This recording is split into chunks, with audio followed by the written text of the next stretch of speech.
Welcome back. All right, so I now feel up to doing one of these videos, and I have the time.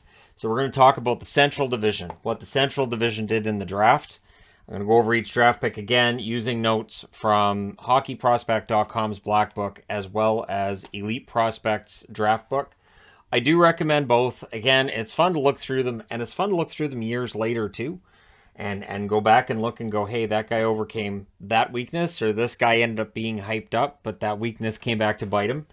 And so, yeah, it's kind of a fun thing to look back on. I do, though, have a lot of books, historically a lot of books, so I do tend to like books that, again, as I've mentioned with your books, there's sort of a screenshot of what was going on at that point in time. All right, so let's jump in with Arizona. I'm wearing Coyotes because I like what they did. Starting with Logan Cooley. Logan Cooley is seen as a dynamic, imaginative center, explosive. They mentioned there was a lot of comparisons with him and Tim Stützle and Trevor Zegras. But he is not seen as being as... He's not seen as having the same upside as Zegras or Stützle, but he's still seen as being a very good center in the National Hockey League. So we may not expect a Michigan from him, but we might get one from him. So yeah, Logan Cooley at 3. Then drafting at 11, they draft Connor Geekie. And I think fans are going to like him. Built like a tank is what's said about him, and he's a 200-foot center. So plays at both ends of the ice, and he's a big forward. And this is a team that already has Lawson Krause. So yeah, I would say putting him and Krause on the same line could be impressive because Krause is a pretty big kid too. Then there's Maverick Lamoureux, defenseman. I assume his parents are still making out somewhere. 6'7". So there's that. That's going to cause him to go in the first round, right? But he does need to fill out. This is something they mentioned now. Physically needs to add some more weight. But he's also seen as a pretty good physical player already, and he's a good skater. So he's 6'7", good skater, physical player. So at the very least, should he reach the NHL, he's a good third pairing defenseman, and if the offense is there too, then you've got yourself a really good top 4 defenseman, right? So that may end up being a pretty good pick by them, even though it was a bit of a surprise at the time. At 36, they draft Artyom Duda, a defenseman. A surprising offense in that it wasn't expected coming into this season, so the offense was there. They don't know how well that's going to project to the NHL level, but he's seen as having a high hockey IQ. So smart, thinks the game really well. And if that's the case, we may have a good, solid pick for them in the second round. At 43rd, they drafted Julian Lutz, a left winger. He's a power forward. Plays a 200-foot game. There are issues with consistency in his game. Again, very often when you see these guys not go early in the draft, consistency gets brought up, skating gets brought up. And if both are an issue, then you might fall right out of the draft altogether. That's where those undrafted guys come back and bite you later when they learn the game, because a lot of these kids are only 18, 17, right? So, yeah, Lutz, the consistency issue is something that you can absolutely fix with the right coaching. Then at 67, they draft Mikko Matika, a right winger. He's committed to go to Denver U. Came over and played in the USHL this past year. Seen as having a good shot. Low scoring stats, but apparently the low scoring stats don't tell you the whole story. Maybe a better player than the scoring stats would tell you. So, yeah, he may end up being a steal for them, but the fact that he's going to Denver U means he has a couple of years of development right there. Then at 94, Jeremy Langlois, a defenseman, is drafted. Solid offense. The defensive side of things needs work. That does make it more of a challenge for him to reach the National Hockey League. We're not in a league now where there's as many one-way defensemen unless that offense is absolutely fantastic. Usually you have to have that defense as well. At 131st, they went with another defenseman. They draft Matthew Morden, a two-way defender, and a defenseman who's working on the consistency. Better this year than last year. So as long as he keeps improving, being a two-way defenseman, there may very well be a job for him in pro hockey sooner rather than later. Maximilian Zuber, a defenseman as well. So they draft 3 defensemen in a row. At 163rd, born in Poland and playing out of the German league, he's 6'3", 190 pounds. So taking a flyer in the late round on a guy who's Polish-born, I like that.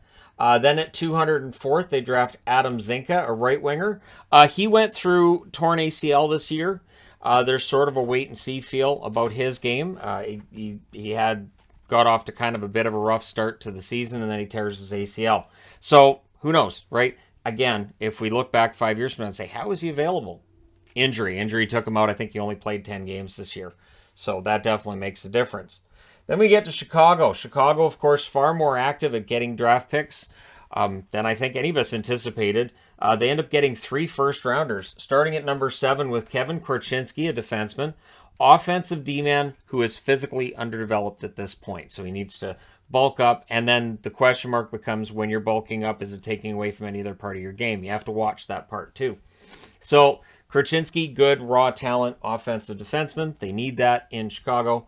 Then at 13, they draft Frank Nazar, center who's dynamic, creative. I heard a lot of really good reviews and a lot of good scouting reports, but he does need to cut down on mistakes that he makes on the ice. So he is one of those guys who might make a fantastic play one moment, and the next moment you're asking, not sure what you were thinking there, dude. But yeah, so Nazar comes in at number 13. Then at 25th, they draft Sam Renzel. Defenseman, offensive D-man, seen as having a high hockey IQ, good hockey sense, sees the ice well, but he also has some consistency issues that led to him being a later draft pick than otherwise might have been expected. At 39th, they draft a center, Paul Ludwinski, fast, really good effort level as well, so those two things combined are good. But he does need to think the game better. So the efforts there, the hockey IQ, the seeing the ice really well, that's something he's going to need to work on. But again, that speed, that fast skating, that gives you a shot at an NHL job right there. Number 57, Ryan Green, a center. Two-way center. He's seen as being good in various areas of the game, not great. So this is one of those things too, where you might drop a little further down in the draft because you're good in every area, but you don't really excel. You don't stand out. So that's where we're at with Green. At 66th, Gavin Hayes, a left winger, is drafted. Seen as being skilled, but he's got a lighter build and he's seen as a project. So he will take some time. And as I've mentioned in the previous 2 videos like this, those players that are going to take a few years to develop, then there's the mind of if they develop at all, if you want to be negative about it. And so those guys can sometimes drop because other guys are seen as more sure things to make it to the NHL. At 81st, Samuel Savoy, left winger. No relation to Matthew from what I can see. He's an agitator. He's compared to guys like Burroughs and Roussel in his profile. So his compete level's really high. The skill side of it, if you play like Roussel and Burroughs, you're gonna get a shot at an NHL job at some point. And hey, look, he plays for Chicago. They've definitely had agitators in their past, haven't they? So this could be a really good 3rd-round pick for them. And so we'll see how he turns out. Aiden Thompson, 90th overall pick, center, 20 years of age, so an overager, was passed over in previous drafts. And he is committed to go to the University of Denver. So he'll be going to the University of Denver, and he'll work on everything. And then you see whether or not 2 years from now we're looking back and going, hey, that overager Chicago pick was pretty good. Then at 173rd, so it takes a while before they draft again, Dominic James, a forward, who kind of came out of nowhere, wasn't expected to even be drafted coming into his draft year, but you know he's solid defensively, and the work ethic is there, so he ends up getting into the draft. Late pick, you roll the dice with those, may end up being a good pick. And then at 188th, Nils Juntorp, a left winger, is drafted. Hard worker, seen as having limited offense though, so the hard work is there, the effort. But the offense being limited will hold back what he does at the professional level, again, unless that changes. And then drafting 199th, they draft Rico Tohila, a center, 6'8", 190. He's 6'8", and so that to me really stands out. He's 6'8". So the Chicago Blackhawks decided with the 199th pick, let's just take like a guy who's bigger than a human and see what we can do with him. And so there you go. They drafted him. Now we get to the quick one. Colorado. This is easy. Drafting 193rd, they draft Chris Romaine, defenseman. Seen as a two-way defenseman who, like other prospects here, good in a lot of areas, not necessarily great in any one area. So we'll see what Colorado does if he makes it. 225th, Ivan Zhigalov, a goaltender. Seen as having good size, really raw prospect. Again, with goaltenders, they're all raw prospects at this stage in time. And so we'll see how Colorado does in developing him and when he comes over to North America and starts to play here. So, of course, there's going to be that question right now about Russian players. Anytime that a Russian player gets drafted, the question will be, will they come over now? Are they going to have to do military time and then come over? How long will that take? What will that look like? So, yeah, there's going to be that question, right? So, that's it for the Avs. That's it. 1 minute. There's 1 minute worth of Avs prospects. Then we get into Dallas.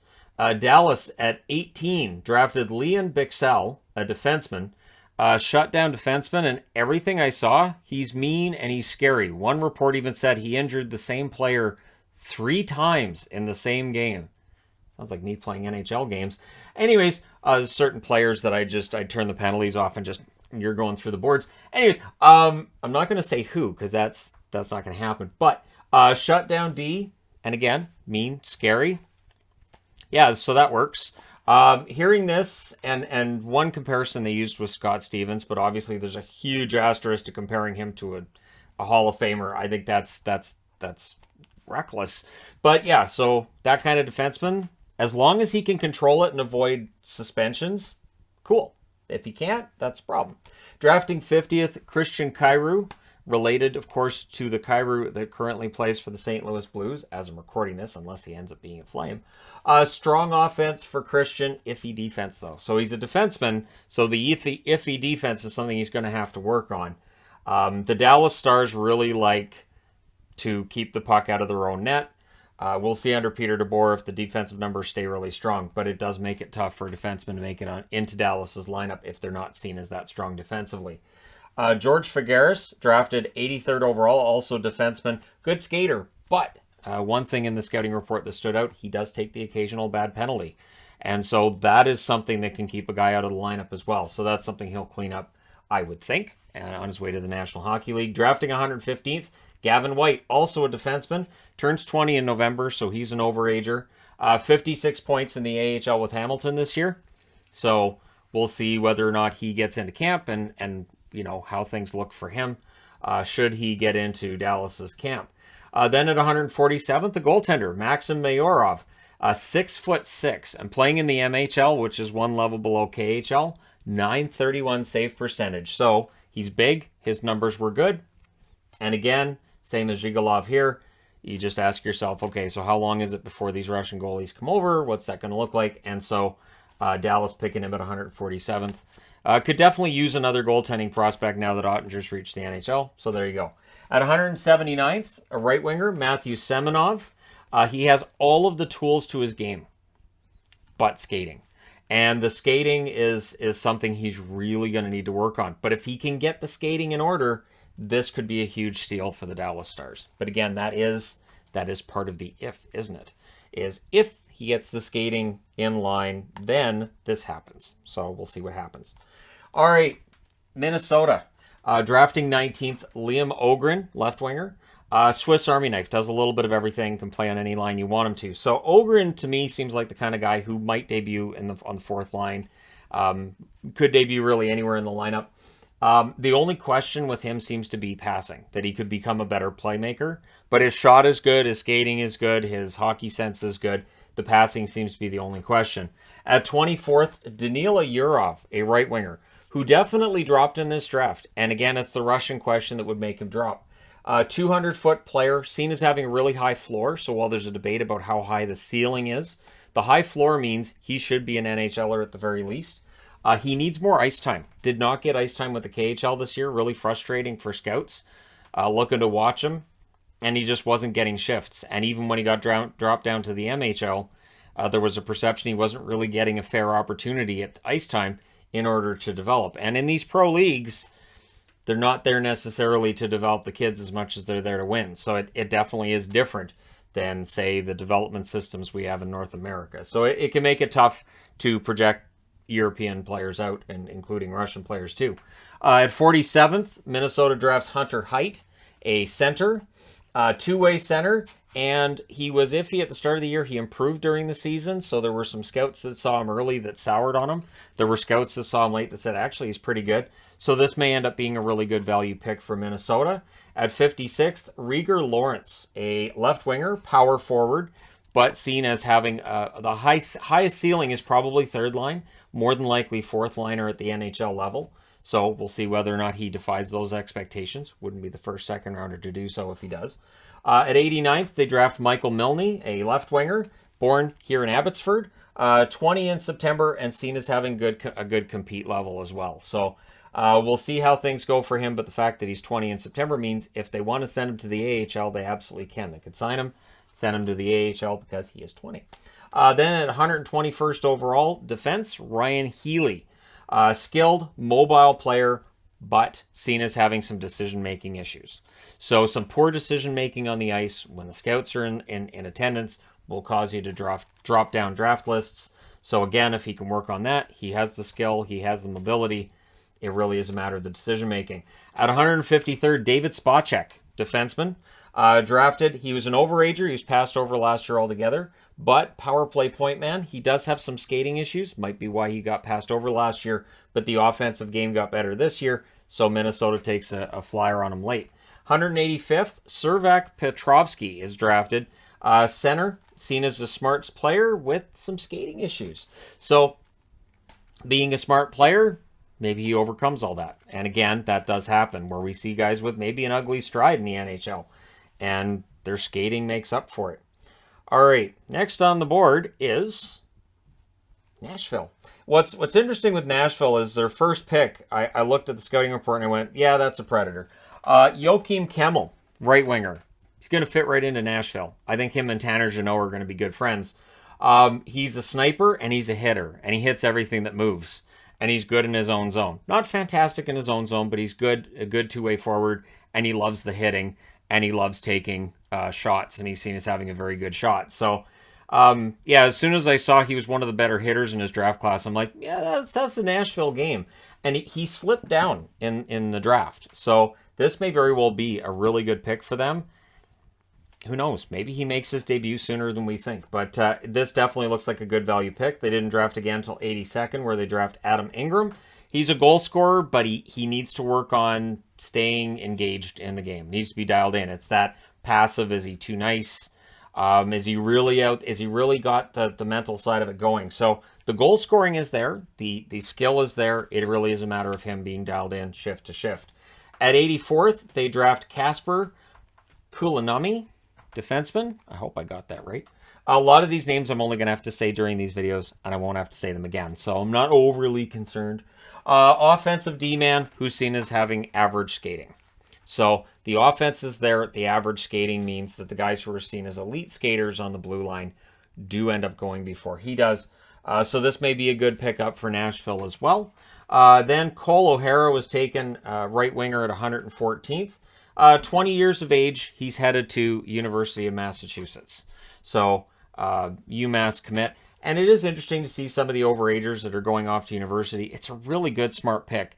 Think about it this way. We do have, every year the NCAA players that become UFAs that teams can sign and there's a bidding war. Well, why not get them while they're headed to university in a draft that's seen as being a little bit weaker throughout? Use one of those later draft picks, pick up a guy who we might have seen a bidding war 2 years down the road on. At 146, they draft Graham Sward, a defenseman, 6'2", and in Spokane in the WHL, put up 10 goals, 33 assists, 43 points in 57 games. So the defense is there, and the offense, the numbers seem to be there. We'll see what happens with him with the Preds. Then at 210th, they drafted Ben Strinden, forward, 20 years of age. He is headed to the University of North Dakota. So again, you pick up a guy who's going to university and see what happens with him. It does feel like that's becoming more and more common now. And so I do wonder sometimes if the U.S. National Development Team program combined with the NCAA development has started to overshadow the CHL on any level, how will the CHL answer that? I do think that they will. It's just a matter of how they answer that. All right, next up, St. Louis. Jimmy Snuggerud, right winger. dropped a bit in the draft, ends up going 23rd overall. Very smart player, really strong offensively. There are some skating issues there. May very well be what ended up causing him to drop down to 23rd when he was seen as a guy who could go as high as in the mid-teens. At 73rd, they draft Alex Santeri Kaskamaki, a center. Inconsistent, but a very strong player and likely to be a 3rd/4th liner at the NHL level. So, strong player, but that consistency he's got to work on. Not the only one on the board with that up there. At 88th, they draft Michael Buckinger, a defenseman, good passer, but he fell on the list during the season. So he started the season higher up than where he ends up getting drafted.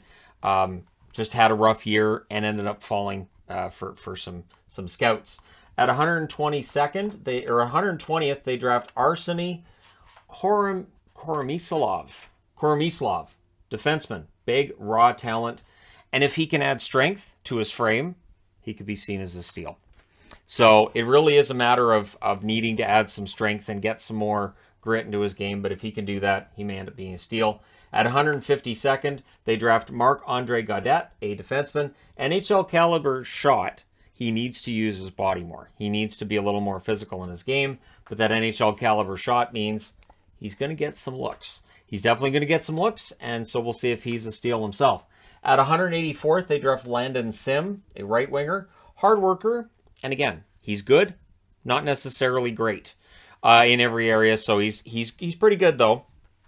So again, some of these players end up being AHL. They may end up in Europe. They may end up having a good career as a 4th liner in the NHL. It's about finding your niche. So I think St. Louis did well enough with the picks that they had. But we have the Winnipeg Jets last up. And I thought about wearing Winnipeg, but I went, nah, Arizona I think did really well. Winnipeg didn't do badly themselves. At 14, they draft Rutger McGroarty, a right winger. There was really wide-ranging predictions on where he would go in the draft. He is seen as a two-way power forward. We love power forwards, don't we? There are skating issues, though. So the skating issues likely caused him to drop on some lists compared to others. Then at 30th, they have a player with the opposite problem. Brad Lambert, center. His skating is fantastic. Even the scouts that don't like his game love his skating. The problem they had was he had 2 poor seasons in a row. His most recent 2 regular seasons were not great. So at 30th, the Winnipeg Jets get a guy who's a really good skater. The other tools are there, but are they going to reach the peak that we had envisioned for him 2 years ago? It's unlikely, but again, for Winnipeg at 30th, it's a good pick. I think it's a good value pick for them. Then at 55th, they draft Elias Salamonson, a defenseman. He improved during the season as well. He moved his way up. He does have some hockey IQ issues, some sense issues on the ice. Again, not that unusual for a defenseman. So we'll see if he overcomes that. At 72nd, they draft Danny Zulkin, a center, high skill level, but low output. And they couldn't come up with a reason why the low output was there. No puck luck this year. Good on the power play. So this could be a good pick for Winnipeg mid-round as well.